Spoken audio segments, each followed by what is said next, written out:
আর পুজোর মুখেই অসুর বৃষ্টি ছবি দেখাচ্ছি আপনাদের বেলা 12টা লেক রোডের ছবিটা দেখুন, কারণ আবারও কলকাতায় বৃষ্টি শুরু হয়ে গেছে। ছবি দেখাচ্ছি লেক রোডের ছবি। লেক রোডে আবারও বৃষ্টি শুরু, আর পুজোর মুখেই অসুর বৃষ্টি। গতকাল তো দিনভর বৃষ্টি ছিলই, কিন্তু তারপর আজকেও বৃষ্টি শুরু। লেক রোডের ছবি দেখাচ্ছি আপনাদের।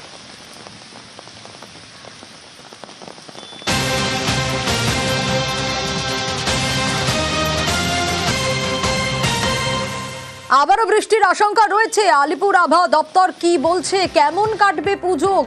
আজও তো বৃষ্টি শুরু হয়ে গেল। বিশ্বজিৎ রয়েছে আমার সঙ্গে। বিশ্বজিৎ, আবারও বৃষ্টির আশঙ্কা, কারণ গতকালের ছবিটা আমরা দেখেছিলাম, আজ তো আবারও শহর কলকাতায় বৃষ্টি শুরু হয়ে গেল। ওয়েদার আপডেট কি বলছে?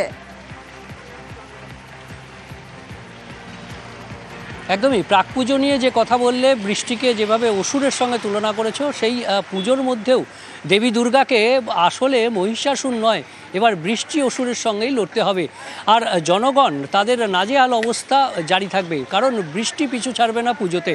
যেমন প্রাক পুজোয় পরপর দুবার এই যে নিম্নচাপের আশঙ্কা রয়েছে, যেমন একটি নিম্নচাপ হয়ে গেছে, সেই নিম্নচাপটি ইতিমধ্যেই বাংলা থেকে সরে ওড়িশাতে অবস্থান করছে, উত্তর ওড়িশা এবং কিছুটা গাঙ্গেয় পশ্চিমবঙ্গে। সেই কারণে আজও গাঙ্গেয় পশ্চিমবঙ্গে ভারী বৃষ্টির সম্ভাবনা রয়েছে পূর্ব পশ্চিম মেদিনীপুর এবং ঝাড়গ্রাম বাঁকুড়া জেলাতে।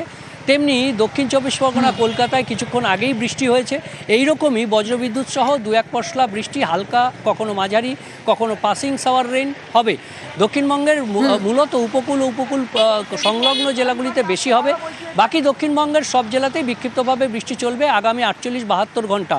মৎস্যজীবীদের সমুদ্রে যেতে নিষেধ করা হয়েছে 27 তারিখ পর্যন্ত, 27শে সেপ্টেম্বর পর্যন্ত। কাজেই এই সময়ে আরও একটি নিম্নচাপ হবে, আগামীকালই সেই নিম্নচাপ হবে উত্তর পশ্চিম বঙ্গোপসাগরে। সেটি গভীর নিম্নচাপে পরিণত হবে, আর তার ফলে বৃষ্টি বাড়ার সম্ভাবনা। শুক্রবারের পর থেকে শনিবার ভারী বৃষ্টির আশঙ্কা রয়েছে। আরও একবার ভারী বৃষ্টির আশঙ্কা দক্ষিণবঙ্গের বিভিন্ন জেলায়। শুধু এখানেই শেষ নয় যে 27শে সেপ্টেম্বর বৃষ্টি বাড়বে এমনটা নয়, আবারও 30 তারিখ আরও একটি সিস্টেম হতে পারে। এবং তার ফলে আরও এক দফায় নবমীর রাত থেকে ভাসতে পারে দক্ষিণবঙ্গের বেশ কিছু জেলা। আর তাতেই আশঙ্কার মেঘ ঘনীভূত হচ্ছে যে বৃষ্টি অসুরকে দেবী দুর্গা এখন কিভাবে বধ করবেন সেদিকেই তাকিয়ে আছে জনগণ। কারণ মা দুর্গার প্রতি এখন আস্থা। যে আবহাওয়া দপ্তর যে পূর্বাভাস দিয়েছে, তাতে বৃষ্টি অসুর পিছু ছাড়ছে না দুর্গাপুজো। বেশ, অবশ্যই সেটাই দেখার যে এখন ওয়েদারে কি হয়, কি পরিবর্তন থাকে, নাকি বৃষ্টি হয় নাকি রোদের দেখা মেলে। বেশ।